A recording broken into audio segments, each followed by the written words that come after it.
Meu amigo, à maneira dos velhos peregrinos que jornadeiam sem repouso, busco-te os ouvidos pelas portas do coração. Senta-te aqui por um momento. Somos poucos junto à árvore seivosa da amizade perfeita. Muitos passaram traçando-te o caminho. Visitaram-te muitos outros, compelindo-te a dobrar os joelhos perante o céu. Não te imponho um figurino para atitudes exteriores. Ofereço-te o lume da experiência. Não te aponto normas para a contemplação das estrelas. Rogo, veja no firmamento a presença divina da divina bondade. Trago-te apenas as histórias simples e humildes que ouvi de outros viajores. Recebe-as, elas são nossas. Guardam o sorriso dos que ensinam no tempo do amor e as lágrimas dos que aprendem na escola do sofrimento. Assemelham-se a flores pobres entretecidas de júbilo e pranto, dor e bênção, que depõem em tua alma para a viagem do mundo. Acolhe-as com tolerância e benevolência. Dir-te-ão todas elas que além da morte floresce a vida, tanto quanto da noite ressurge o esplendor solar, e que se há flagelação e desespero ante o infortúnio dos homens, fulgem sempre puras e renovadas a esperança e a alegria ante a glória de Deus.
Criança do Tigres e Eufrates, salmos e clamores, cantos de saudade ecoam pelos ares.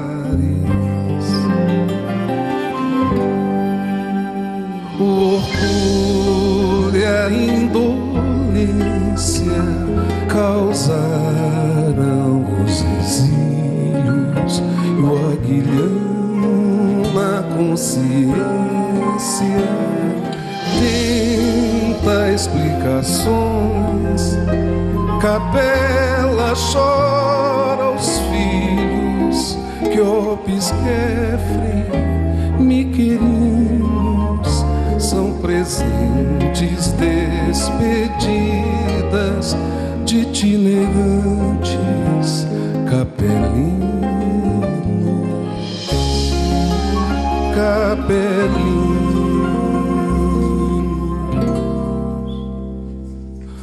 uns meditam, outros choram, outros sonham, outros oram, e Lucifero ariano arquiteta o céu na terra.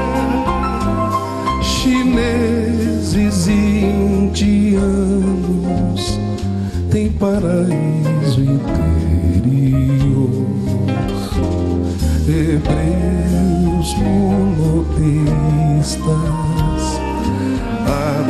esperança na promessa do Messias, entre saga e profecias, prodígios e sinais. Lutam no separatismo de urbanismos raciais.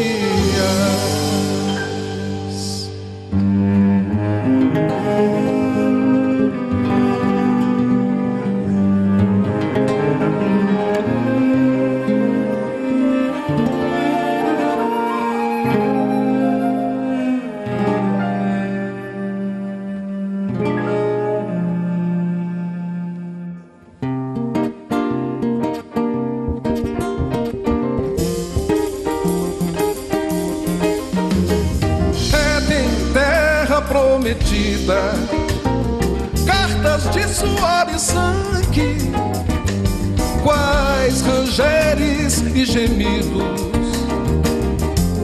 de crentes e incréus. Mas a carta viva desce no mapa da virtude, a terra resplandece. Mas a carta viva desce no mapa da virtude, a terra resplandece. Venha ela, o vosso reino será nela qual no céu. Venha ela, o vosso reino será nela qual no céu.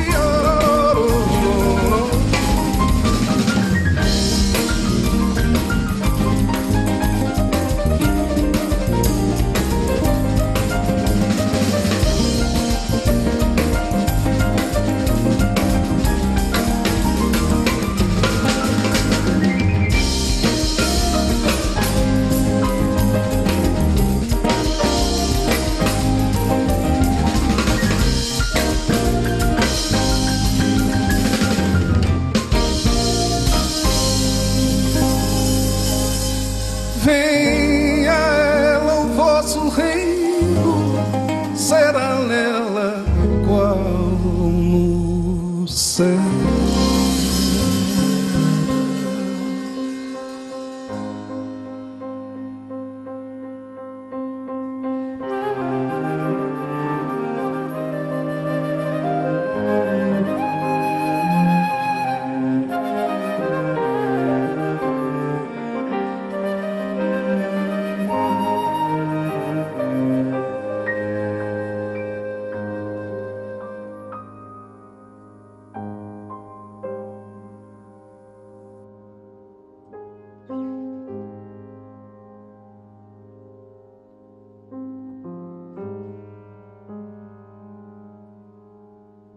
Vastidões de beleza intraduzível, fulgurações entre cósmicos flagelos, ideações e fúlgidos castelos, onde mora a beleza indefinível.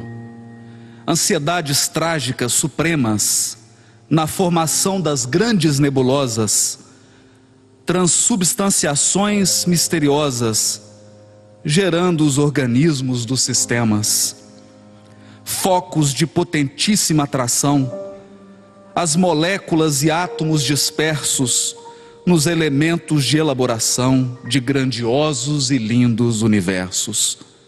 Luminosas esteiras de cometas, formosos em elipses prolongadas, graciosas figuras de planetas emergindo das cósmicas camadas. Meteoros celestes deslumbrantes, nas excelsas alturas transcendentes, onde vibram os sóis incandescentes, asteroides e estrelas fulgurantes. Intensidade bela de harmonia, que agora sinto, vejo e que percebo. Grandiosidades do que não concebo, nos apogeus das hiperestesias. E sobretudo emanam das esferas os equilíbrios das imensidades, o eterno canto de sublimidades, clarões de luzes nas atmosferas. Sobre todas as coisas assombrosas, fluidos e criações de pensamentos, todas as maravilhas e portentos, há uma luz entre as luzes mais radiosas. É o clarão poderoso, indestrutível, que vem das profundezas do passado. Há a luz de Deus, há a força do incriado, na exteriorização indescritível. Capelinos itinerantes e peregrinos, nessa tarde, nós falamos para a tua alma.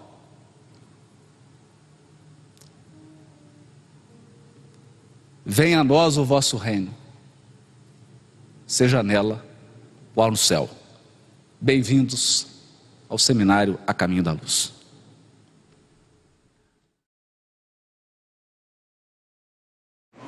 Desculpem, na verdade esse é um novo.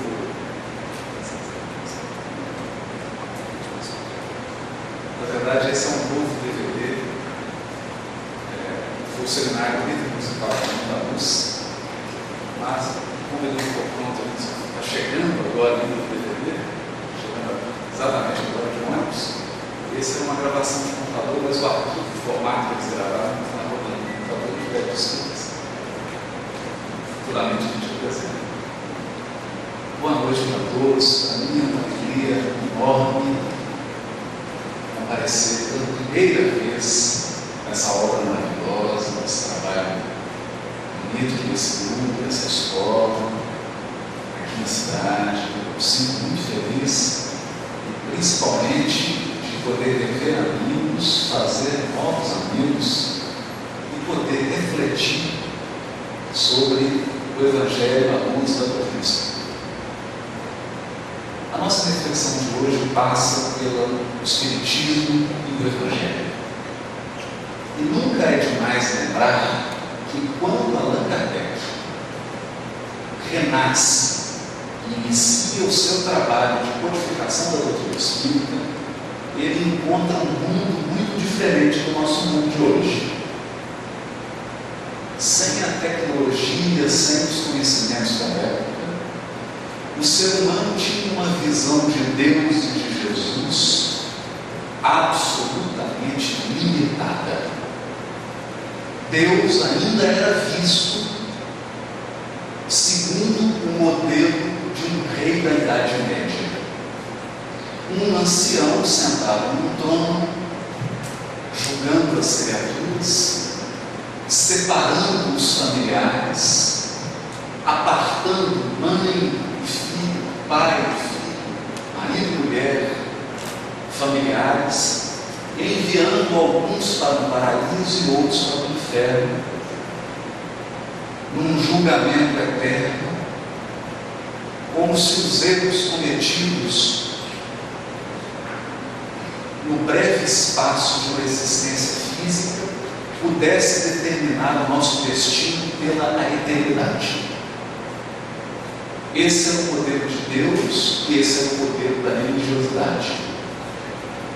Ao falarmos de Jesus, nós imaginávamos um líder religioso pregado numa cruz, um conjunto de rituais, um conjunto de dogmas, e religioso era aquele que seguia esses rituais e compartilhava com os dogmas pregados por essas lideranças religiosas.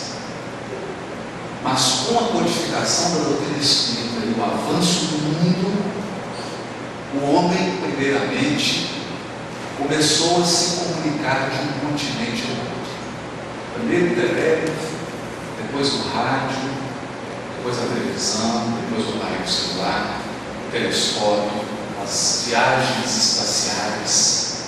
E hoje, a ciência nos ensina que apenas no universo que nós podemos observar através dos telescópios, eles calculam aproximadamente 200 bilhões de galáxias.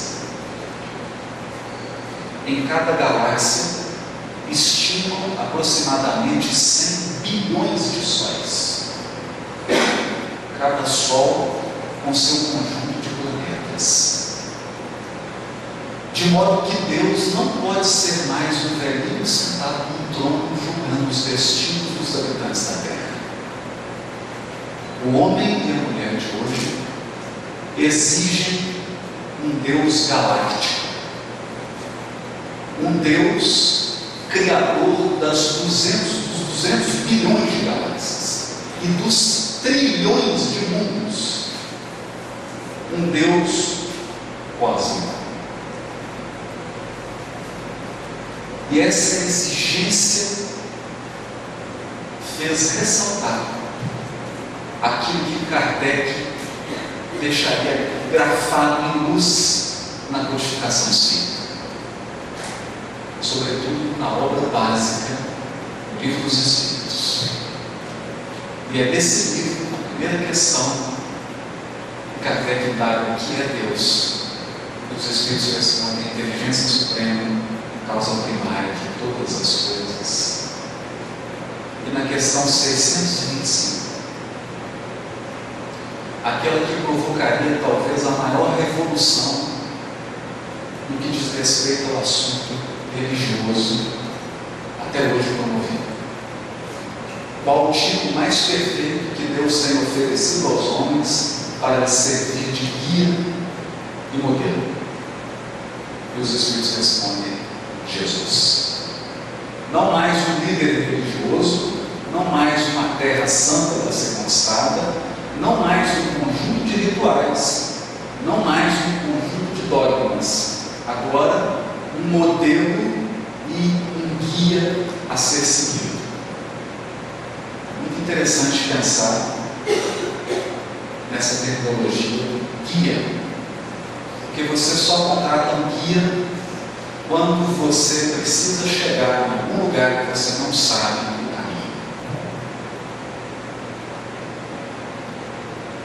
Nós todos ansiamos por regressar a Deus, mas não sabemos o caminho. E a doutrina espírita apresenta Jesus como aquele que já está onde nós queremos chegar.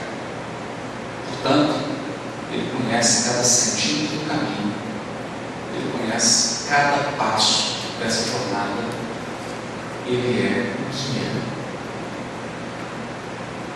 Mas ao tratar a religião, não mais como dogma, não mais como ritual, ao abordar a religiosidade humana enquanto moral, enquanto conduta, comportamento, nós precisamos de um modelo. Não se fala em comportamento ético, comportamento moral, sem um modelo. E Jesus, então, para a doutrina espírita, passa a ser um modelo de conduta, guia da jornada espiritual e modelo de conduta.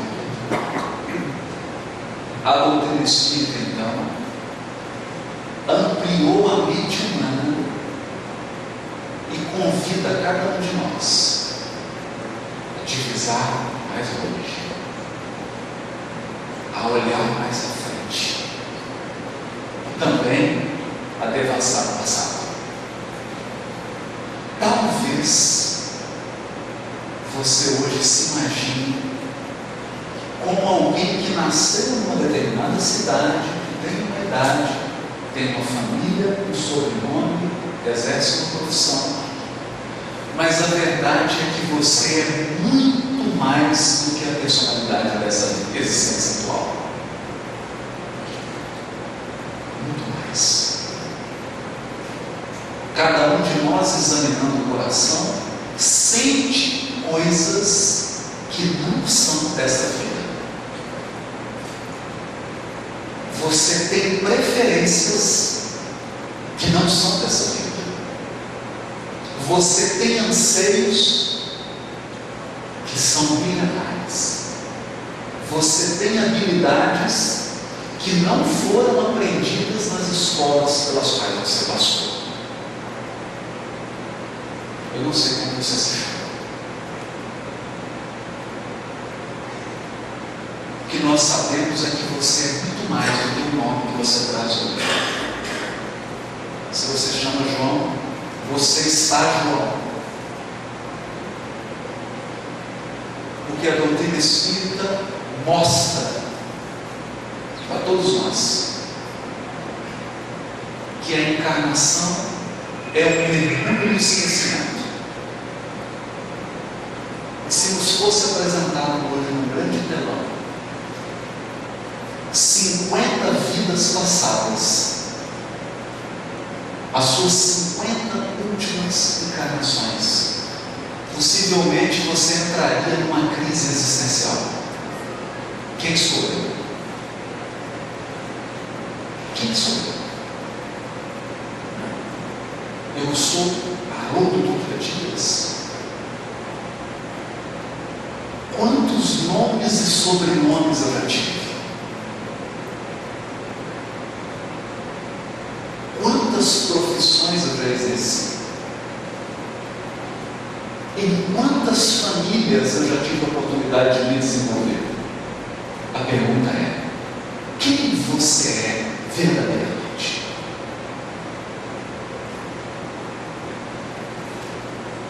O que de fato te inspira?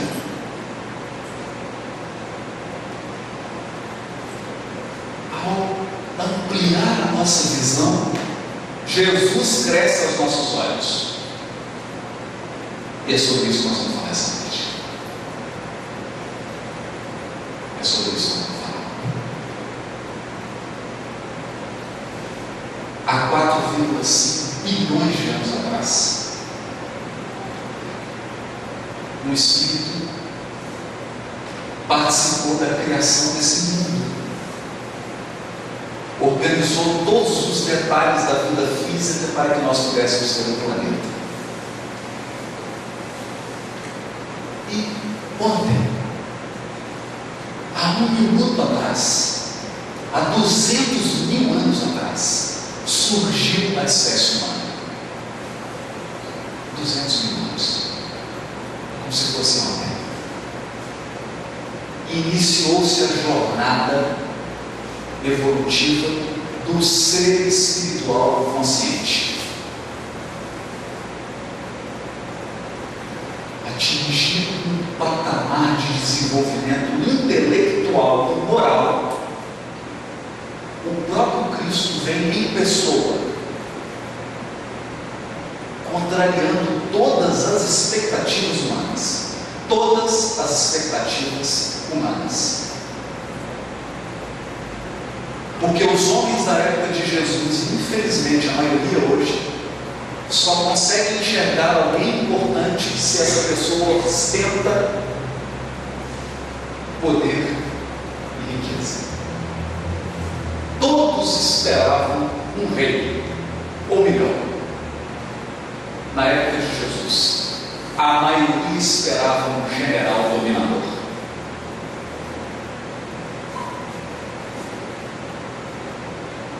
Alguém que impusesse a força da espada, um reino sobre a terra.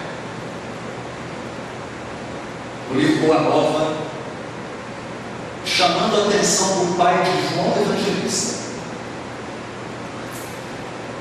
Zebedeu. Jesus vai dizer assim para ele: ouve, Zebedeu, ouve. Nossa causa não é a do número, é a da verdade e do bem. É certo que ela será um dia a causa do mundo inteiro, mas até lá,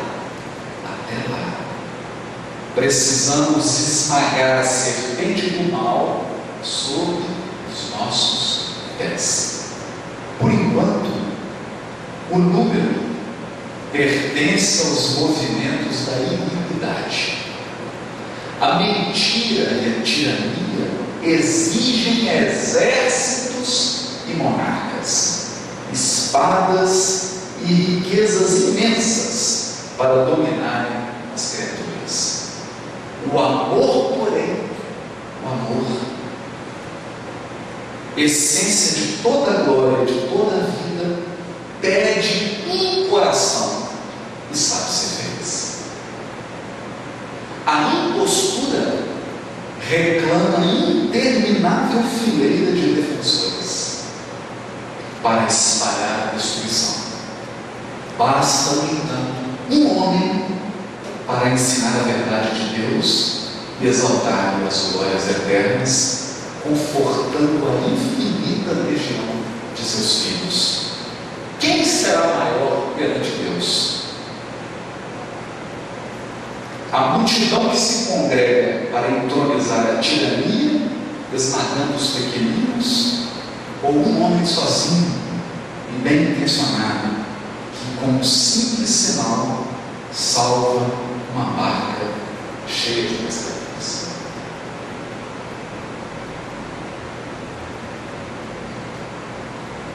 Jesus aqui não falava para Zebedeu homem, falava para Zebedeu espírito imortal. E nós não viemos essa noite aqui para falar para encarnados.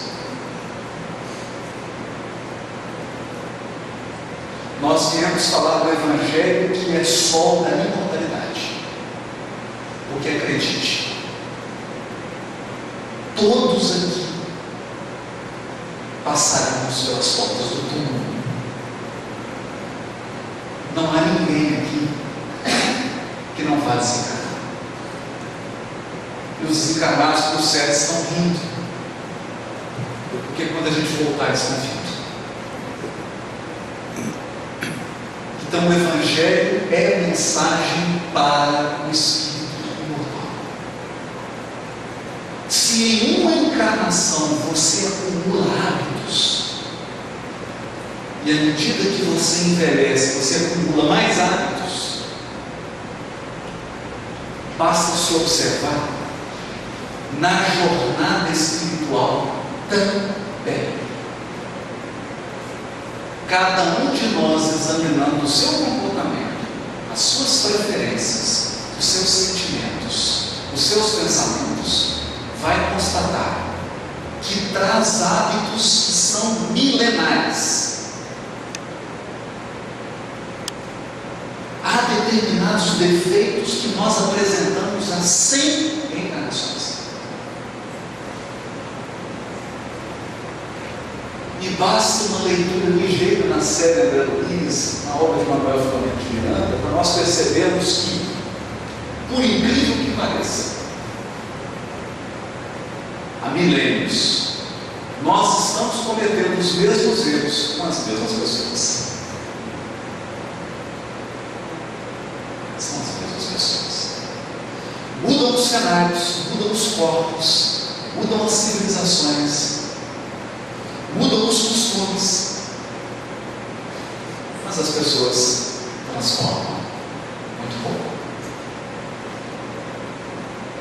Na jornada evolutiva nós vamos apresentando características, preferências, um determinado perfil psicológico que nos marca espiritualmente falando.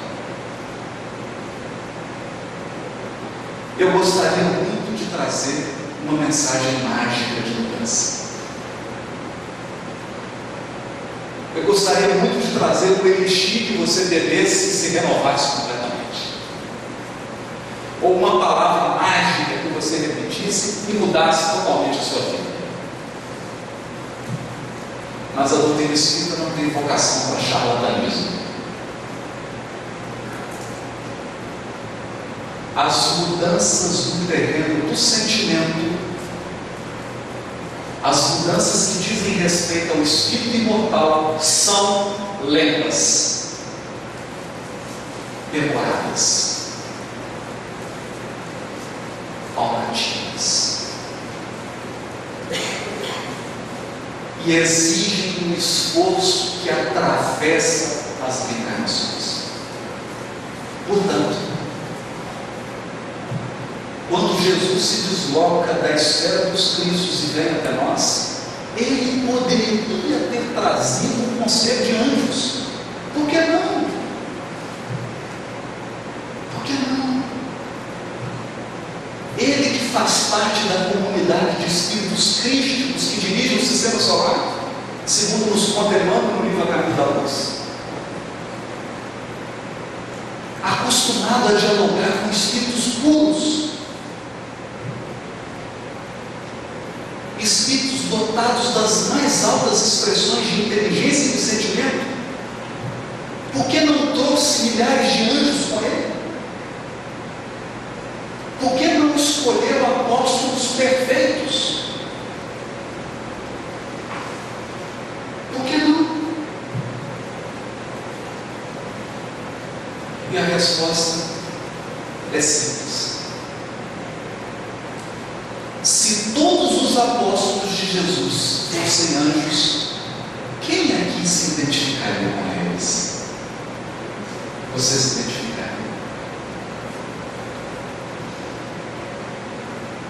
Você se sentiria envolvido pela mensagem do Evangelho se ela fosse uma mensagem apenas para seres angélicos? Não.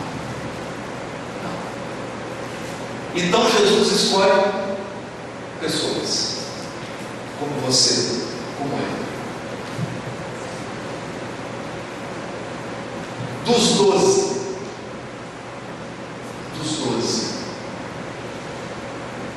ele escolhe um que tinha a mais alta probabilidade de trair. Primeira lição de Jesus: toda vez que nós formos trabalhar no bem, conte no mínimo com 10% de insucesso.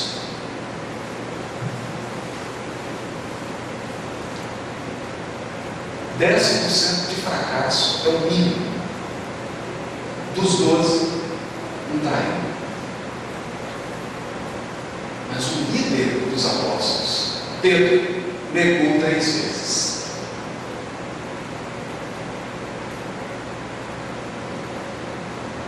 Negou 3 vezes. Tomé, envolvido pela dúvida. João, muito jovem. Essa é a trajetória. E o Cristo então começa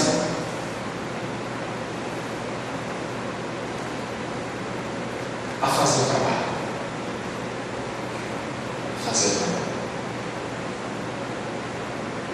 Qual trabalho?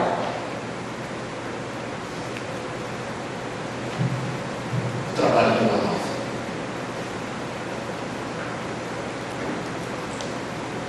Mas o trabalho da Boa Nova nunca foi uma obra exterior. Foi sempre uma construção interior. Porque não há obra imperecível senão aquela construída dentro de nós. Tudo mais está sujeito à lei de renovação, à lei de transformação. E aqui, usando o livro Boa Nova, nós vamos pensar algum trabalho. Alguns dos trabalhos de Jesus. Com as pessoas que o procuravam. Porque vamos aprendendo que Jesus não olha para o encarnado, ele olha para o espírito imortal. Ele não faz o trabalho de um dia, o trabalho de 10 anos, ele faz o trabalho eterno. Não é um trabalho provisório. Chegando a ele, Zebedeu, ele dialoga com Zebedeu. Zebedeu que estava em dúvida se deixava os 2 filhos se transformarem em apóstolos de Jesus. É o diálogo do mestre com o pai zeloso, tirando dúvidas. E ele diz assim: Senhor, então o Evangelho não será bom para todos? mensagem da Boa Nova é excelente para todos. Contudo, nem todos os homens são ainda bons e justos para o Pai. É por isso que o Evangelho traz consigo o fermento da renovação. E é ainda por isso que deixarei o júbilo e a energia como as melhores armas aos meus discípulos, exterminando o mal e cultivando o bem. A terra será para nós um glorioso campo de batalha. Se um companheiro cair na luta, foi o mal que tomou, nunca o irmão, que para nós outros estará sempre de pé. Sempre de pé. Você pode ser assassinado, você pode adoecer, você pode desencarnar, o corpo tomba. Tudo que diz respeito ao encarnado acaba, mas aquilo que é a realidade do espírito imortal sempre permanece de pé. Era essa a mensagem que você deu. Era isso que Jesus estava trabalhando no espírito dele. Ele dá a primeira dica, que continua falando: estaremos juntos na tempestade, porque aí a voz de Deus se manifesta com mais reclância.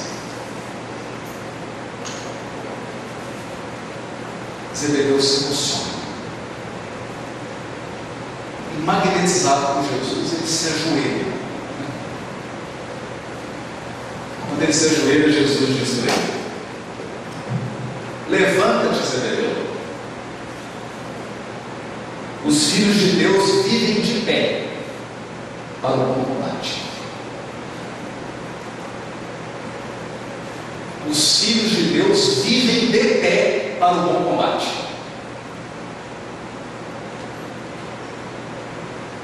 Nós podemos ter medo, não tem problema. Covardia nunca. De pé. Mais uma vez para Zebedeu, de pé. Era a mensagem para ele. De pé, Zebedeu. De pé. Está com medo de desencarnar? Quantas vezes você já desencarnou? Está com medo de perder o corpo? Quantos corpos você já perdeu? O espírito imortal permanece de pé. Zebedeu então se levanta emocionado e diz assim: Senhor, teus filhos são vossos. Eu estou te entregando meus filhos. E começou a chorar. Jesus fala para ele: chora, Zebedeu, chora, porque as suas lágrimas de hoje são formosas e benditas. Temias a Deus, agora o amas. Estavas perdido nos raciocínios humanos sobre a lei, agora tens no coração a fonte viva da fé. Fonte viva da fé.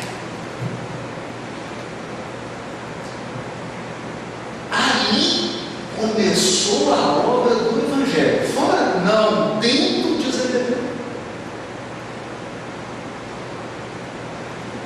Dentro dele.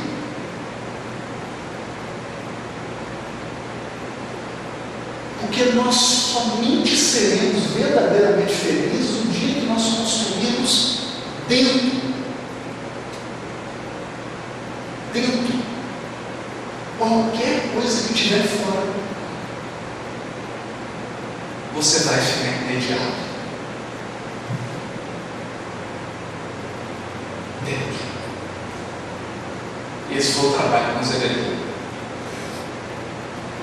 Qual foi o trabalho com Judas?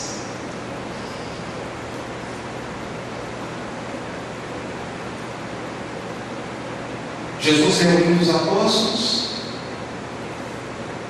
e Judas, preocupado com a organização exterior do movimento.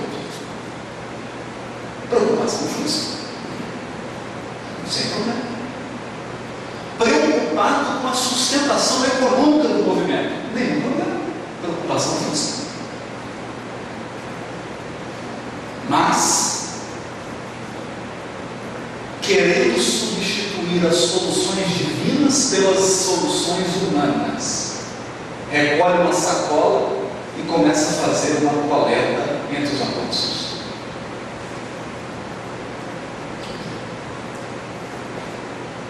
Ao lado dele, Jesus. Vocês já imaginaram? Já imaginaram o que os olhos de Judas presenciaram?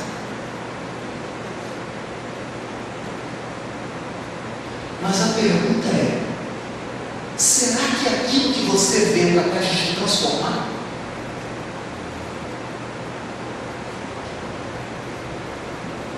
Será que é o que você está vendo que te transforma?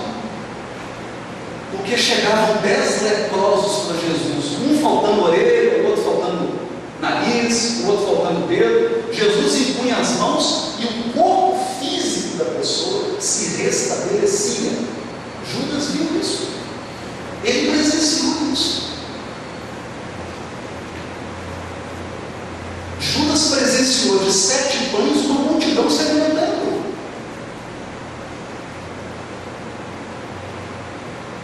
Mas, lembra daquela história de hábitos milenares? Lembra aquela história de condicionamentos que você traz há 200 reencarnações e você não consegue mudar? Lá estava Judas com uma sacolinha, achando que Jesus precisava de algumas moedas. E começa a recolher. E quando ele chega para Jesus, fala: mestre, decepcionado.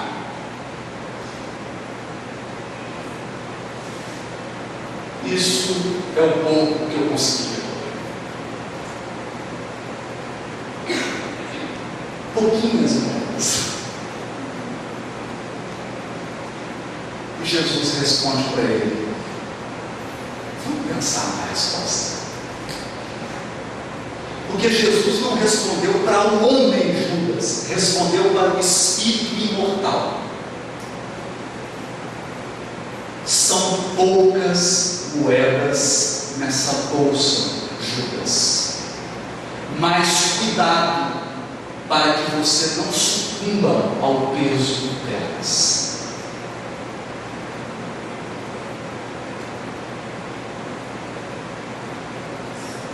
É pouquinho.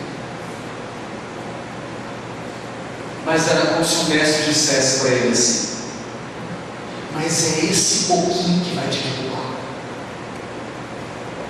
3 anos depois, Judas entrega Jesus por 30 moedinhas. 30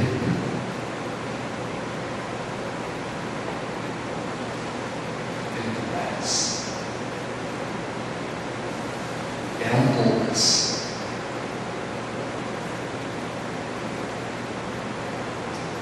Esse é o trabalho de Jesus. Nós vamos voltar depois. Esse era o início da lição para Judas. E para Pedro? E para Pedro? Esse era o perfil de Judas, o perfil de Pedro. Um patriarca. Um homem machista. Pai de família, zeloso.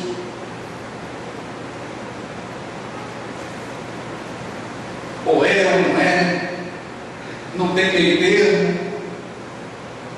O mais velho dos apóstolos, preocupado, não pode isso, mestre, isso não pode. O senhor está comendo com as prostitutas? Não pode. Não pode isso, não pode. Chega para Jesus, aqui no coração, e diz assim: mestre, preciso conversar sobre as bodas de Caná. E Jesus, não, diga. O senhor não acha, mestre, que o senhor estimulou a bebedeira da água em vinho.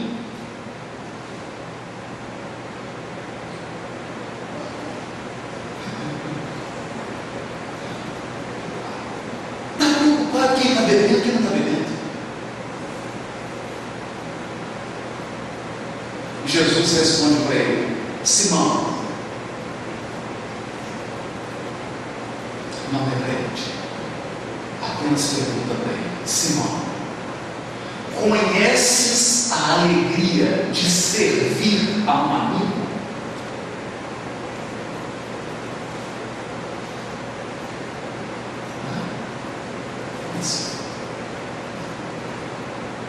O noivo era amigo de Jesus, e na festa do amigo o vinho acabou.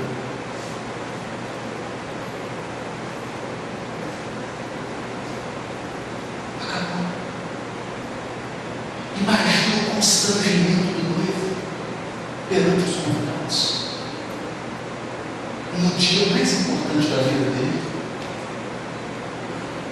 em que ele recebia a todos.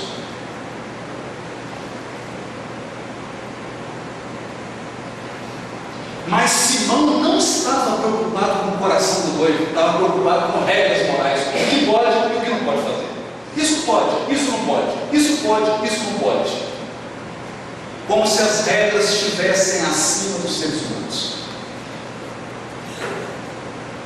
E Jesus pergunta: Simão, conheces a alegria de servir a um amigo?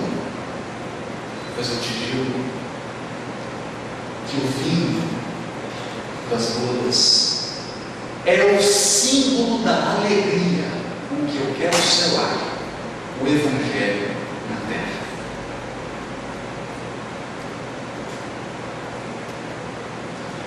Porque os laços afetivos, Simão, são caminhos misteriosos que nos conduzem a Deus. Os laços afetivos são caminhos misteriosos que nos conduzem a Deus. Nós não podemos dimensionar o que um coração amado pode fazer na nossa vida. Às vezes a pessoa atingiu 70, chega o netinho e transforma a vida dele.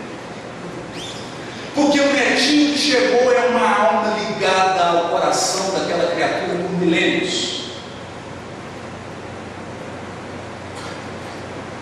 E na hora que aquele bebezinho chega na casa dele, o coração dele estremece.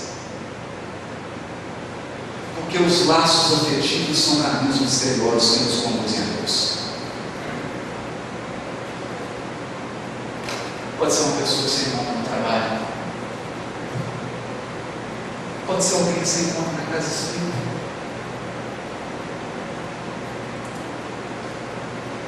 Deus sempre tem uma maneira misteriosa de nos laçar, de nos surpreender. Quando você está mais perdido, Ele manda alguém que você ama muito. E aí, eu te desafio. Não é minha que existe. Mas Simão Pedro, não. Simão Pedro não entendeu. Jesus, porque essa era a questão de Simão. Esse era o hábito que ele trazia de milênios e milênios. Não ia ser mudado assim de uma para outra. Então, ao se despedir dos apóstolos, antes de ser crucificado, ele chama Simão e pergunta: Simão, tu me amas? Ele não perguntou: Simão, você acredita no Evangelho? Não.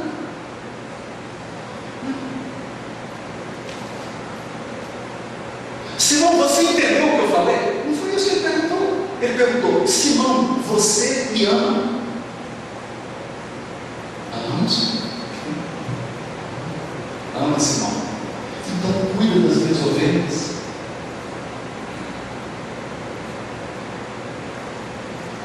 cuida-se. Aliás, o verbo é apacenta.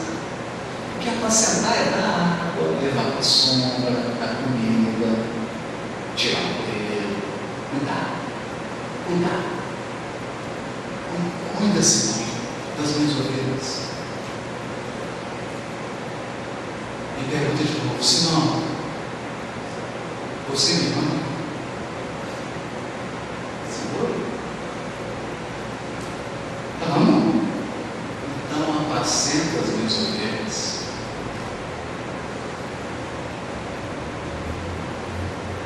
Simão, você me ama? Aí Simão se entristeceu.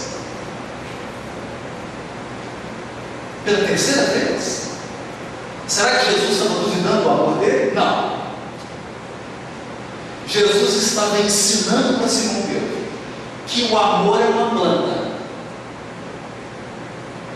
e que você não pode esperar colher a uva quando a plantinha está nascendo. Nunca force o amor das pessoas. Nunca exija do amor do semelhante o que o amor não pode dar a ela. Porque o amor também cresce, o amor também se desenvolve como uma criança. E aí Jesus deixava uma lição para ele: eu sei que você me ama, Simão, mas ainda vai me negar 3 vezes. Porque o seu amor ainda é criança. Que trabalho é esse? Que trabalho é esse que Jesus está fazendo? Está ensinando dogma? Está ensinando ritual religioso? Não.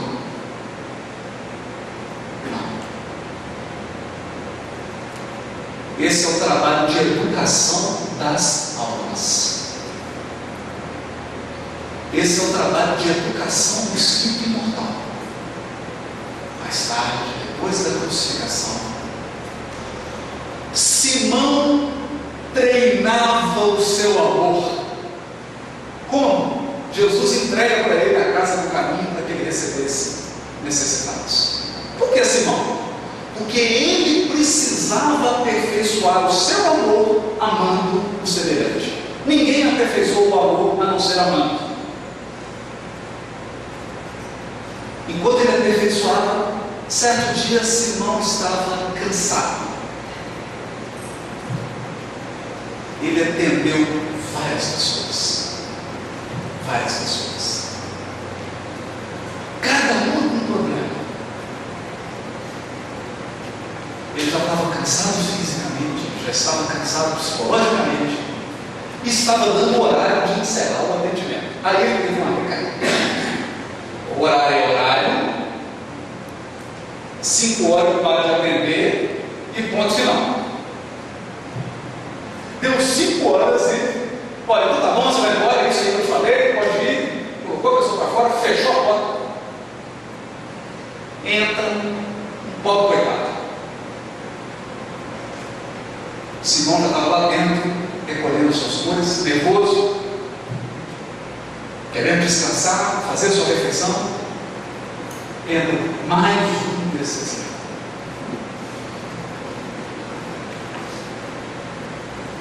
Quando a necessidade se aproxima dele e fala assim: escuta, o horário é 5 horas. O senhor é cego, surdo, ou não entende quando uma porta está fechada porque acabou o atendimento?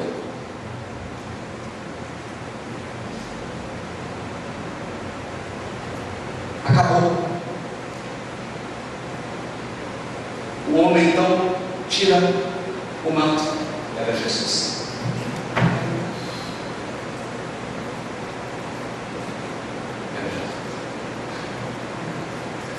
Simão se ajoelha e começa a chorar.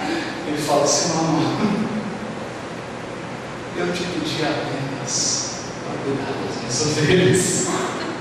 Te pedi apenas para cuidar das minhas ovelhas. Simão começa a chorar como uma criança, convulsivamente. Quando ele levanta os olhos, Jesus não estava mais lá. Mas o trabalho foi feito. O trabalho no espírito imortal desse homem. Não no pescador, não no apóstolo, na alma. Educação do espírito imortal.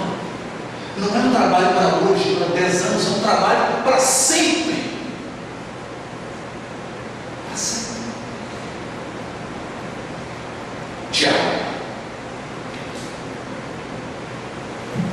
Jesus acabara de conversar com Nicodemos.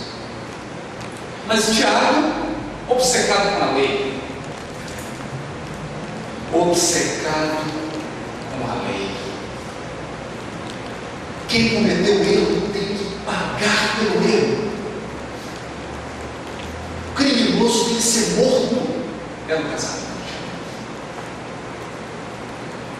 E ele ficou perplexo, porque Jesus explicava para Nicodemos a lei da reencarnação, o maior instrumento pedagógico da lei divina. Reencarnação.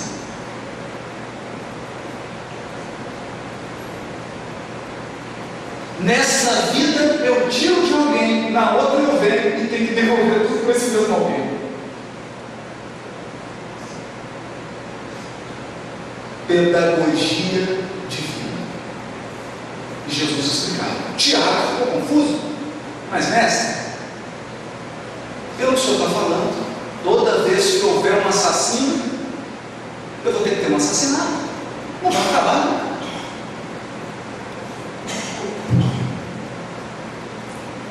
Jesus pergunta para ele: Tiago,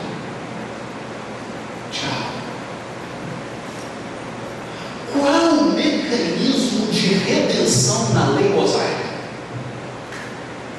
Como é que ocorre o resgate do erro na lei mosaica? Agora, ele respondeu como todos nós responderíamos aqui: olho por olho, dente por dente. E Jesus fala: até tu, Tiago,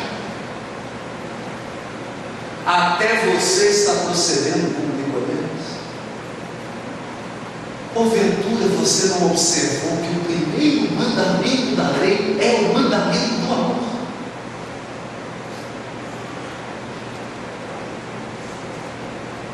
Existe olho por olho, dente por dente nos 10 mandamentos? Não. Por que a gente grava olho por olho, dente por dente? Ninguém grava os 10 mandamentos.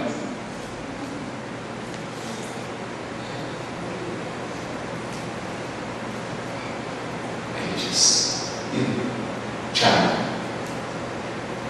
é o amor que redime. É o amor que redime. Quando duas criaturas que se vincularam pelo erro se encontram, basta que elas se amem para que o amor dissolva os laços do ódio.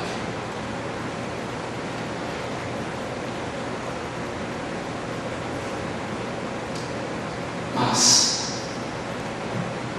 se você assume a posição de cobrador, não tem amor. Não tem amor. Passa algum tempo, Judas traz Jesus. Tiago, decepcionado, se afasta dos apóstolos e vai para um lugar distante. Ele fala: não quero mais convivência com o ser humano. Agora eu vou alcançar minha iluminação espiritual sozinho, afastado de tudo quanto é erro, de tudo quanto é miséria humana. Estou cansado dos erros. E fica sozinho. Fica alguns meses isolado, em prece, em jejum, numa disciplina rigorosa.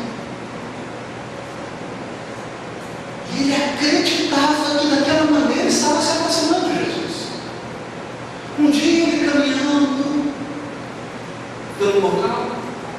percebe que Jesus vinha na direção dele apressado.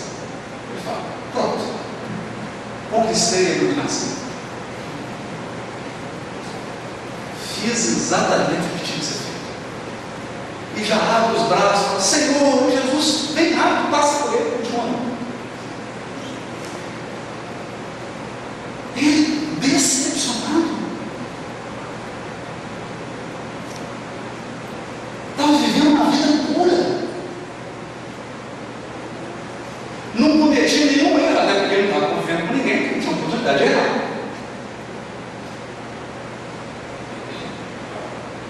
E só conseguiu dizer assim: Mestre, onde vais com tanta graça? Jesus para, volta para trás e diz assim: Tiago, eu vou ao encontro de Judas, porque ele precisa do meu auxílio.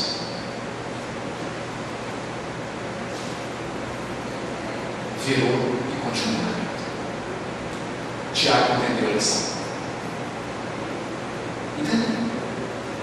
Pegou suas coisas e voltou ao convívio dos apóstolos.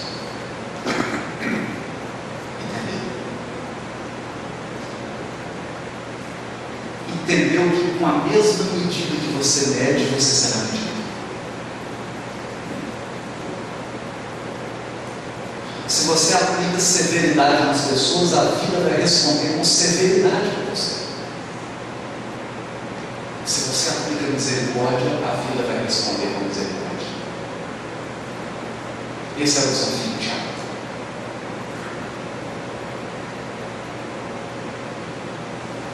E assim, em cada apóstolo, em cada discípulo, em cada um, Jesus foi realizando o trabalho.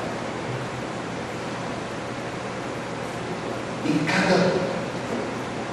Mas, num momento tenebroso na cruz,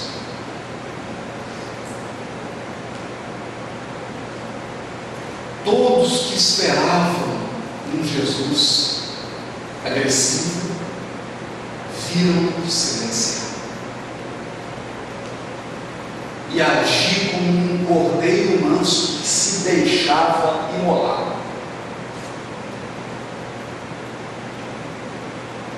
Mesmo com todo o sofrimento, com toda a crueldade, em nenhum momento ele pensava em si.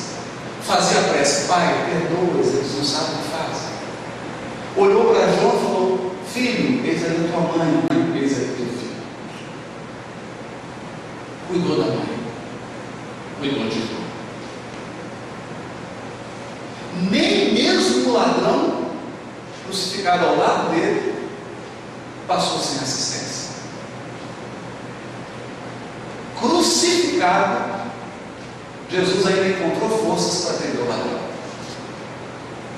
E aí diz Humberto de Campos, segundos antes que o desencarne comece: festa no mundo espiritual. Abre-se um caminho luminoso da cruz em direção ao céu. E começam a descer centenas de espíritos angélicos. Centenas, caravanas de espíritos puros. E à medida que eles se aproximam da cruz, eles se dividem em grupos. Então tinha um grupo dos anjos cantores, que começam a entoar melodias celestes para harmonizar o ambiente, para dar um ar de esperança naquele momento da desencarnação de Jesus. Alguns chegam com substâncias nas mãos e começam a passar nas feridas de Jesus. Outros, encarregados do cumprimento da lei de causa e efeito, começam a anotar o nome de todos os envolvidos na crucificação, para que no tempo cada um pudesse resgatar o erro que estava cometendo. De repente, em meio àquela multidão de seres que cercavam a cruz, preparando aquele momento glorioso em que o governador espiritual do homem voltaria para o governo da terra. Um anjo solitário começa a descer caminhos. Solitário. Ele vinha rápido, luminoso, sozinho. Chega até Jesus, beija a face do Mestre, coloca os ouvidos no coração de Jesus, e aí ele sente que Jesus balbuciava alguma coisa segundos antes de desencarnar. Ele então coloca o ouvido, encostando o ouvido nos lábios de Jesus, e Jesus sussurra aos ouvidos daquele anjo. Jesus sussurrou algumas palavras, e o anjo saiu andando apressado. Diz o verbo de Deus: aquele era o anjo da caridade. E naquele momento, Jesus pedia a ele que fosse acolher Judas, que acabara de suicidar. Esse é o Evangelho, e essa é a doutrina espírita que nós aprendemos.